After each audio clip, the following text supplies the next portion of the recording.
আসসালামু আলাইকুম viewers, welcome to another video.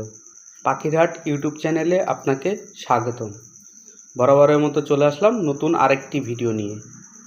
তো আপনারা কে কোথা থেকে দেখতেছেন দয়া করে চ্যানেলটি সবাই সাবস্ক্রাইব করে দিবেন এবং কমেন্ট করে জানাবেন আপনারা কেমন আছেন। তো আমি আমার পাখিগুলোর আজকে বেশি টাইম খাইতে দেই নাই।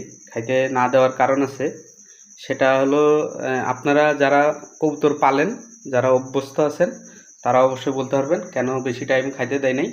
তো যারা না জানেন আর যারা আমি প্রত্যেক ভিডিওতে একটা কথা বলে থাকি যে হলো যারা নতুন এবং যারা এই লাইনে কম বোঝেন এবং হলো যাদের কবুতর কম আছে তারা বুঝেন কম।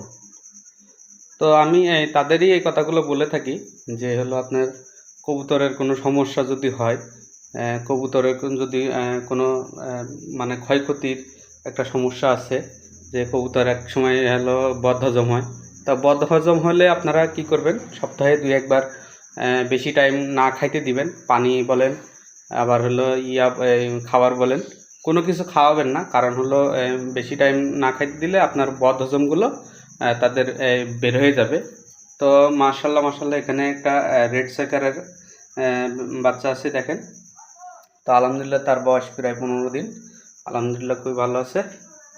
তো আপনারা ভালো থাকেন। আল্লাহ হাফেজ। আসসালামু আলাইকুম।